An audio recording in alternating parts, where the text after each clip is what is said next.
ಎಲ್ರಿಗೂ ನಮಸ್ಕಾರ. ನಮ್ಮ ಅಡುಗೆ ಚಾನಲ್ಗೆ ಸ್ವಾಗತ. ಇವತ್ತಿನ ವಿಶೇಷ ಸ್ವಲ್ಪ ವಿಭಿನ್ನ ರೀತಿಯಲ್ಲಿ ಮಸಾಲೆ ರೊಟ್ಟಿ ರೆಸಿಪಿ. ಮೊದಲನೇ ಸ್ಟೆಪ್ಪಲ್ಲಿ ದೊಡ್ಡದಾಗಿರೋದು ಬಟ್ಲೆ ತಗೊಂಡಿದ್ದೀನಿ. ಇದು ಮೊದಲೇ ಬೇಯಿಸಿಟ್ಕೊಂಡಿರೋ ಆಲೂಗಡ್ಡೆ.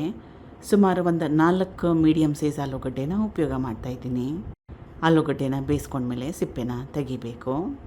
ಚೆನ್ನಾಗಿ ನುಣ್ಣಗೆ ಮಾಡ್ಕೋಬೇಕು, ಮ್ಯಾಶ್ ಮಾಡ್ಕೊಂಬಿಡ್ಬೇಕು.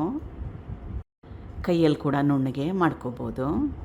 ಆಲೂಗಡ್ಡೆನ ನುಣ್ಣಗೆ ಮಾಡ್ಕೊಂಡಿದ್ದಾಗಿದೆ. ಇದು ಮಿಕ್ಸ್ ಮಾಡಿಟ್ಕೊಂಡಿರೋ ಅಕ್ಕಿ ಹಿಟ್ಟು ಮತ್ತು ಗೋಧಿ ಹಿಟ್ಟು ಎರಡೂ ಸಮ ಪ್ರಮಾಣದಲ್ಲಿ 1 ಕಪ್ ಅಕ್ಕಿ ಹಿಟ್ಟು, 1 ಕಪ್ಪು ಗೋಧಿ ಹಿಟ್ಟು. ಅಕ್ಕಿ ಹಿಟ್ಟು ಗೋಧಿ ಹಿಟ್ಟಿಗೆ ಬದಲಾಗಿ ಜೋಳದ ಹಿಟ್ಟು, ರಾಗಿ ಹಿಟ್ಟನ್ನು ಕೂಡ ಉಪಯೋಗ ಮಾಡ್ಬೋದು, ಅಥವಾ ನಿಮ್ಮ ಮನೇಲಿ ಯಾವ ಹಿಟ್ಟಿದೆ ಅದನ್ನೇ ಉಪಯೋಗ ಕೂಡ ಮಾಡ್ಬೋದು.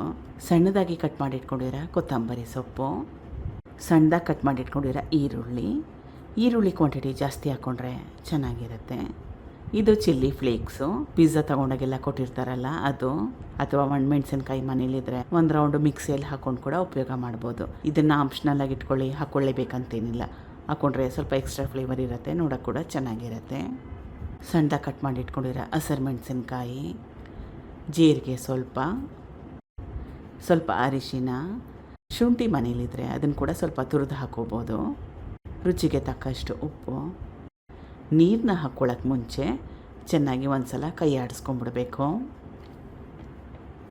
ಈಗ ಸ್ವಲ್ಪನೇ ನೀರನ್ನ ಹಾಕ್ಕೊಳ್ತಾ ಅಕ್ಕಿ ರೊಟ್ಟಿಗೆಲ್ಲ ಹಿಟ್ಟನ್ನ ಕಲಿಸ್ಕೊಳ್ತೀವಲ್ಲ, ಅದಕ್ಕಿಂತಲೂ ಸ್ವಲ್ಪ ಗಟ್ಟಿಯಾಗಿ ಕಲಿಸ್ಕೋಬೇಕು. ನೀರಿಗೆ ಬದಲಾಗಿ ಮೊಸರನ್ನು ಕೂಡ ಉಪಯೋಗ ಮಾಡ್ಬೋದು. ಈರುಳ್ಳಿ ಕ್ವಾಂಟಿಟಿ ಜಾಸ್ತಿ ಉಪಯೋಗ ಮಾಡಿರೋದ್ರಿಂದ ಉಪ್ಪಿನ ಅಂಶ ಬಿದ್ದರೆ ಸ್ವಲ್ಪ ನೀರು ಬಿಡೋ ಚಾನ್ಸಸ್ ಇರುತ್ತೆ, ತೇವಾಂಶ ಜಾಸ್ತಿ ಆಗುತ್ತೆ. ಅದಕ್ಕೋಸ್ಕರವಾಗಿ ಮೊದಲೇ ಸ್ವಲ್ಪ ಗಟ್ಟಿಯಾಗಿ ಕಲಿಸ್ಕೊಂಡ್ರೆ ಸ್ವಲ್ಪ ಹೊತ್ತಾದಮೇಲೆ ಹದ ಸರಿಗೋಗುತ್ತೆ. ಕಲಿಸ್ಕೊಂಡಿದ್ದಾಗಿದೆ. ಈಗ ಇದನ್ನು ಸುಮಾರು ಒಂದು 10ರಿಂದ 15 ನಿಮಿಷ ರೆಸ್ಟ್ ಮಾಡಕ್ಕೆ ಬಿಡಬೇಕು.